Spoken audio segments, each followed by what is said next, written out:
Saludos, somos el grupo número 7. El tema que vamos a exponer hoy es la analogía de los compiladores y los sistemas de información. El diseñador de interfaces y entradas frontend, haciendo una analogía directa entre las interfaces de frontend y el modelo de tokenización que hacemos cuando iniciamos el proceso léxico, podemos analizar lo siguiente. El concepto clave es analizar el impacto inicial de la información. Cuando recaudamos información en formularios, por ejemplo, del frontend, estamos obteniendo datos crudos, los cuales luego tenemos que hacer un catálogo para manejarlos dentro de una tabla de datos. Es lo mismo que hacemos en el proceso léxico, donde obtenemos la información cruda y la vamos catalogando. La analogía, el compilador procesador de código versus el sistema de procesador de negocios. Cuando se diseña un sistema de información, ya sea transaccional, existe un modelo de negocio el cual tiene implícito los datos que se van a integrar, de la misma manera cómo se maneja con el proceso léxico. En el proceso léxico venimos y dependiendo de qué carácter del que viene, vamos a asignarlo en token. En cambio, en un frontend, al momento de recibir los datos de un formulario, los almacenamos dentro de una base de datos. La base de entrada, análisis léxico y captura de datos. Como lo dije, en el frontend utilizamos la UI y en el análisis léxico utilizamos UX. El análisis sintáctico versus las reglas de validación. Análisis sintáctico, construcción del árbol de sintaxis AST. Cuando nosotros hacemos el análisis sintáctico, venimos y armamos nuestro árbol sintáctico donde determinamos qué reglas son válidas y cuáles no, dependiendo del lenguaje y de la gramática que estemos utilizando.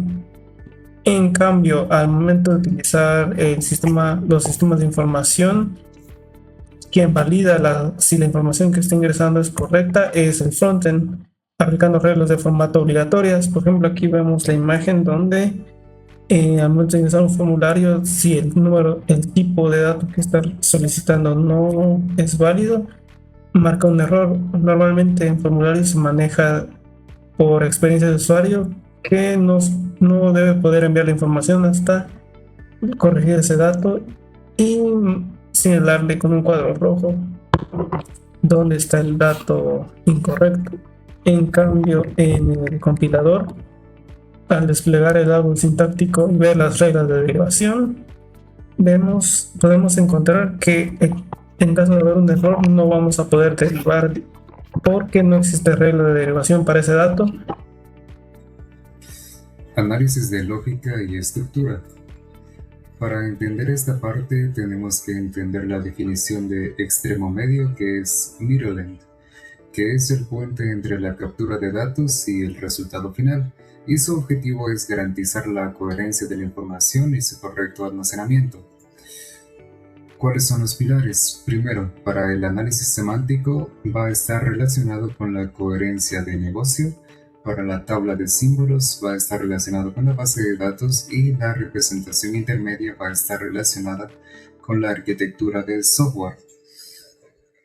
En el análisis semántico, para los compiladores, acá se revisa que el significado del código sea válido y no se puede sumar un texto como por ejemplo hola más 5.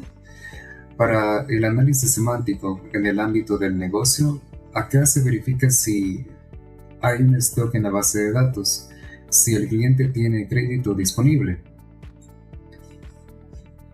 En la tabla de símbolos, para los compiladores, es una estructura de datos interna que almacena los nombres de variables, funciones, sus tipos y su alcance. El compilador la consulta constantemente.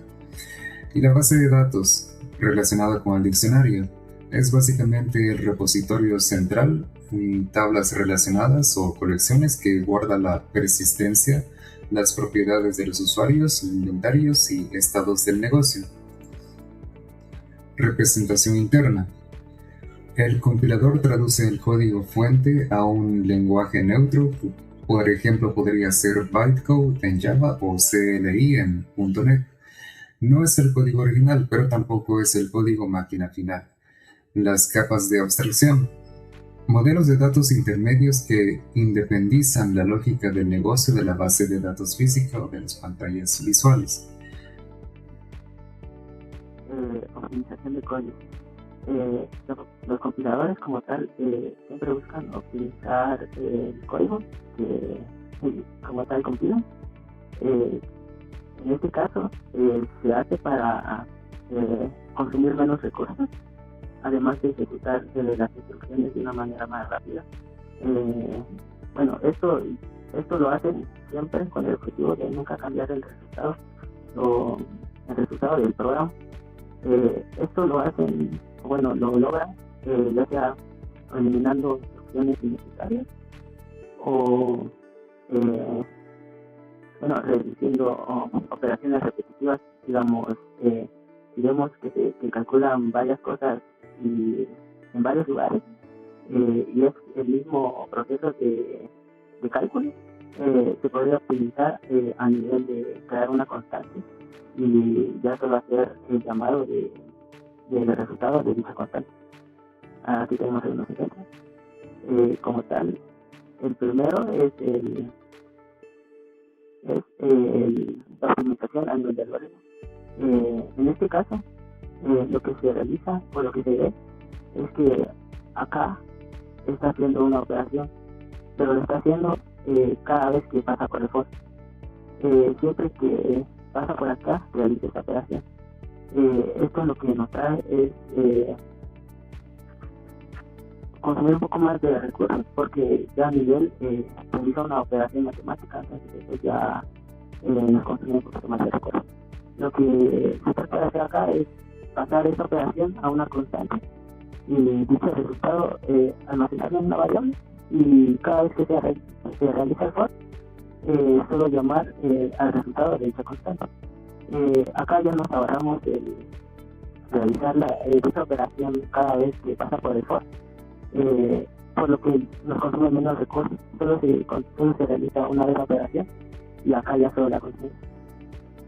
Ahorita acá, optimización a nivel de memoria. Como tal, lo que se trata de hacer acá es calcular la secuencia Fibonacci, pero en este caso lo pasamos para optimizar dicho programa, creamos un diccionario y ya para almacenar los resultados cada vez que realizamos una operación a nivel de Fibonacci, la almacenamos en el diccionario.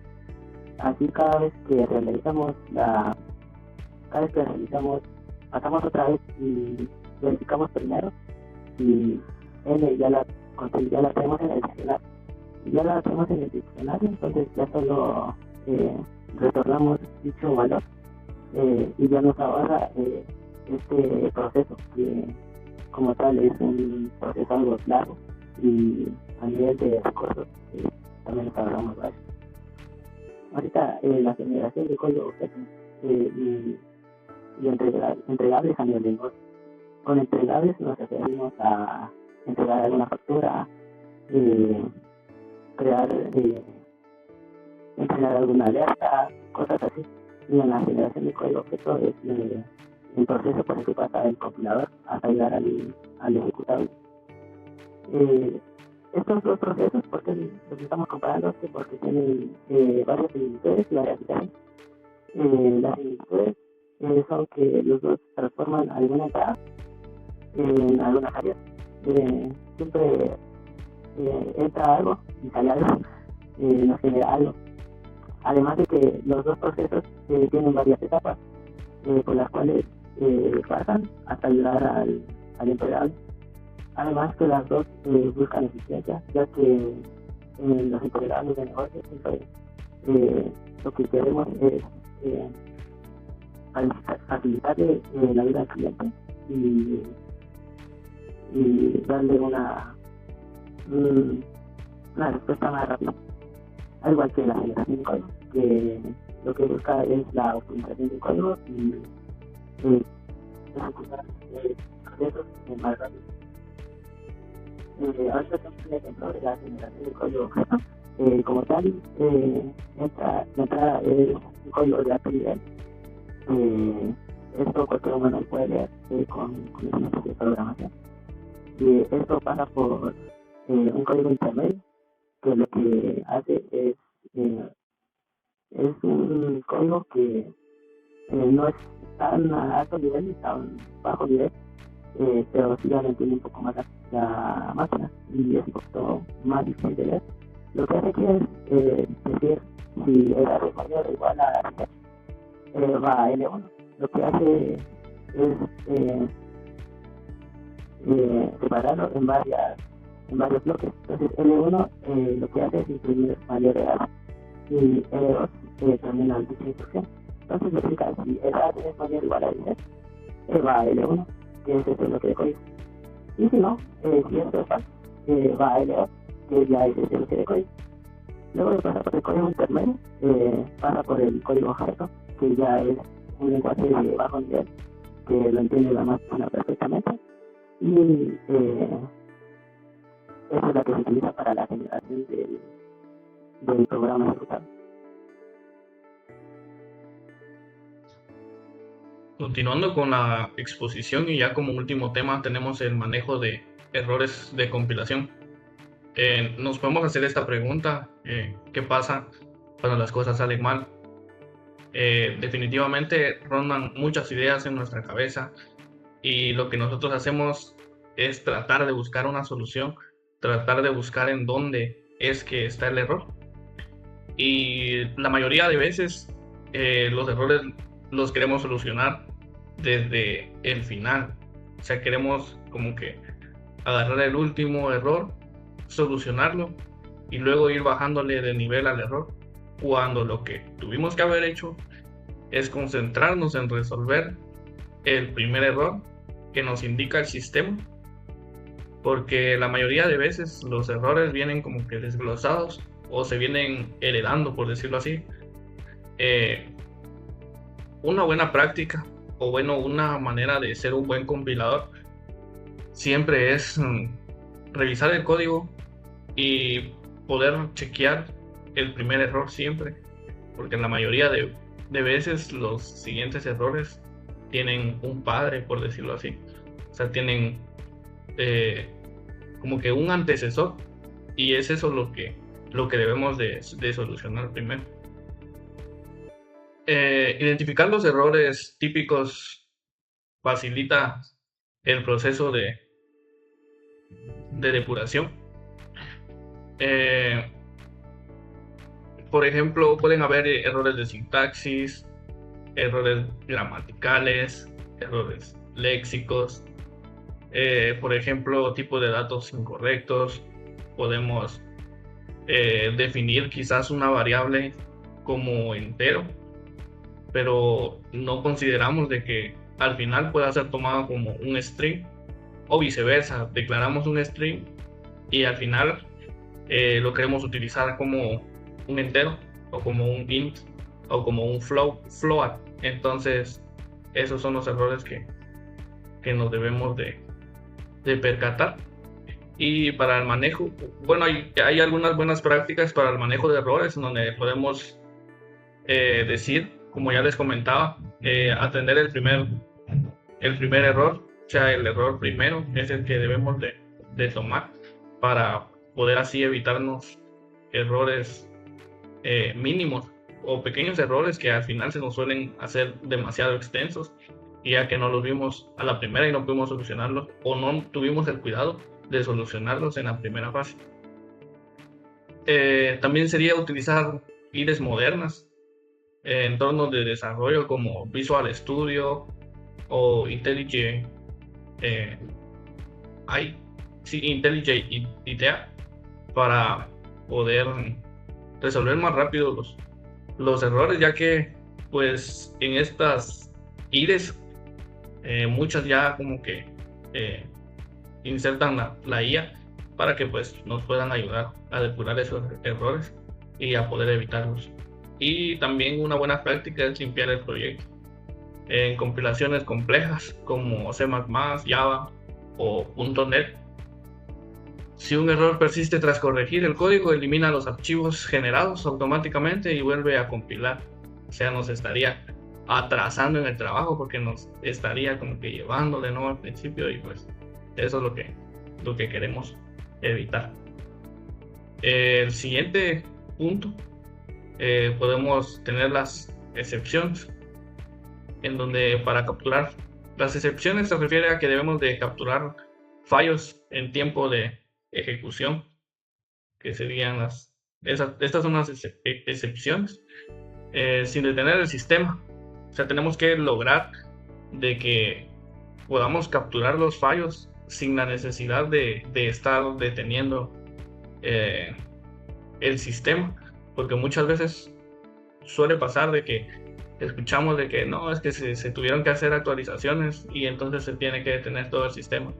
Estas son las cosas que debemos evitar, porque pues si se hacen actualizaciones o puede ocurrir un error de insertar un dato mal empleado, o un dato que pues, como les comentaba, de que si se ha declarado como string y termina siendo un entero, entonces ver una manera de que pues responda falso y no dé el resultado que se desea, pero que el sistema no caiga.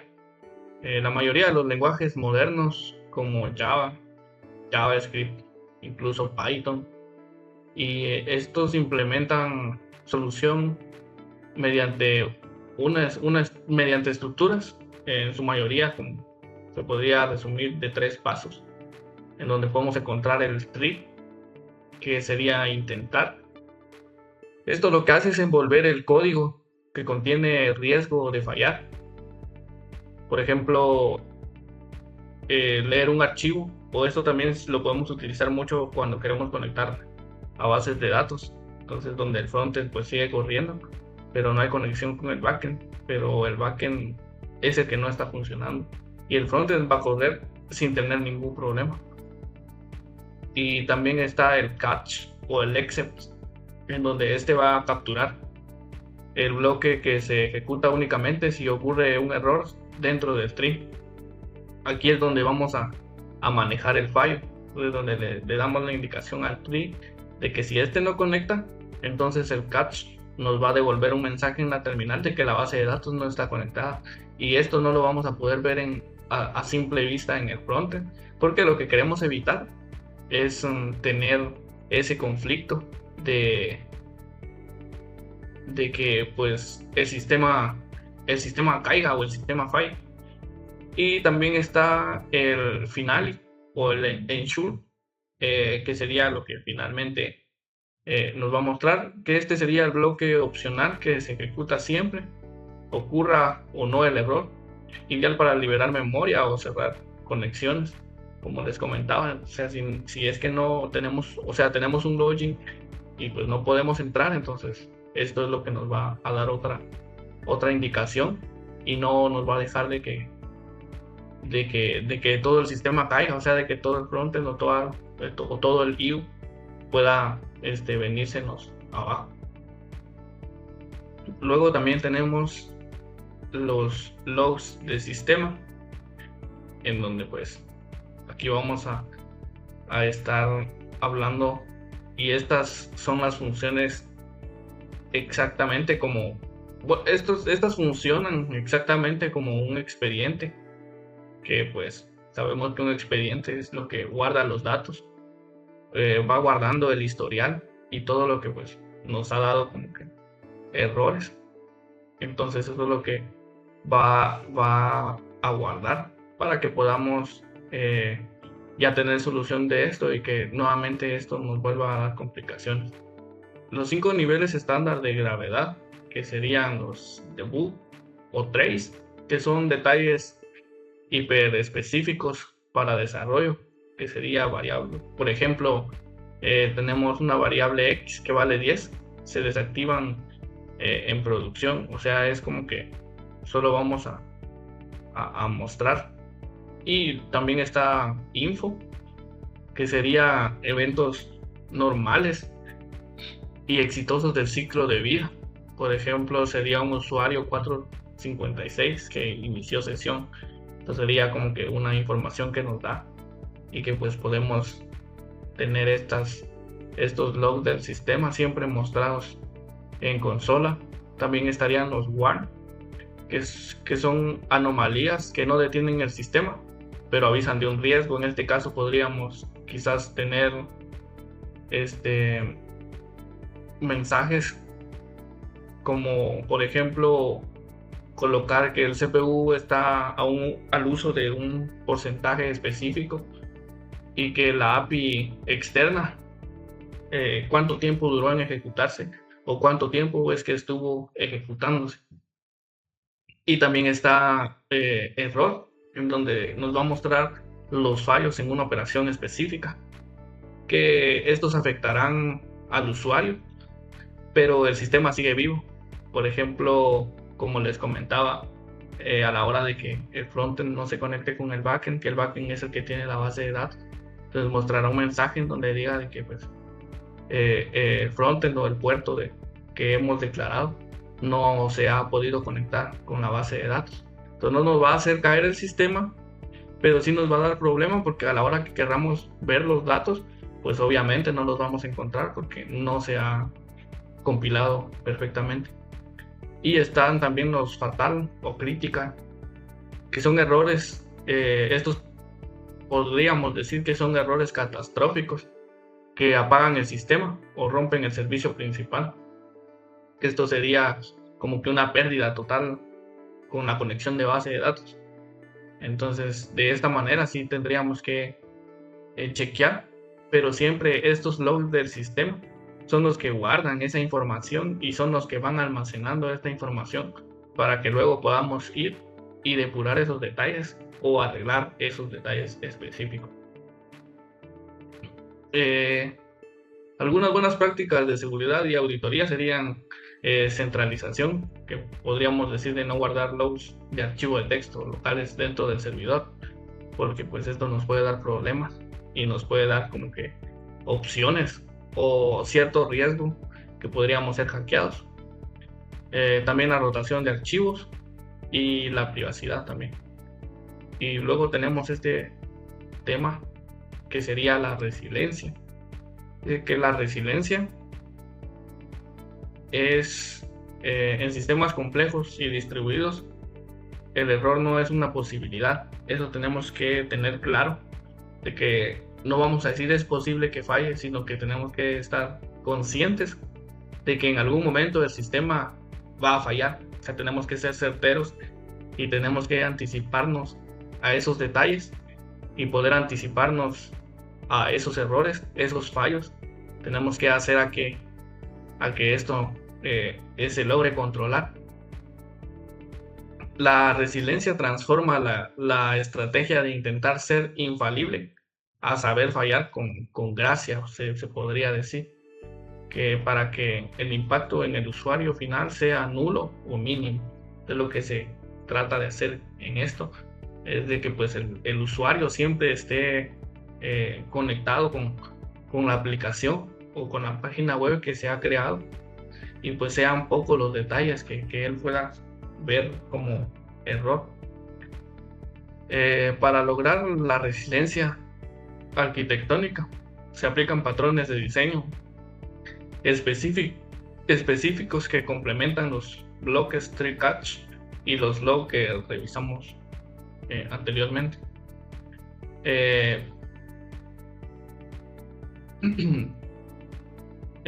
Podríamos decir que la combinación de gestión de excepciones, logs estructurados y otros patrones de resiliencia es lo que diferencia a una aplicación frágil de una plataforma de nivel empresarial.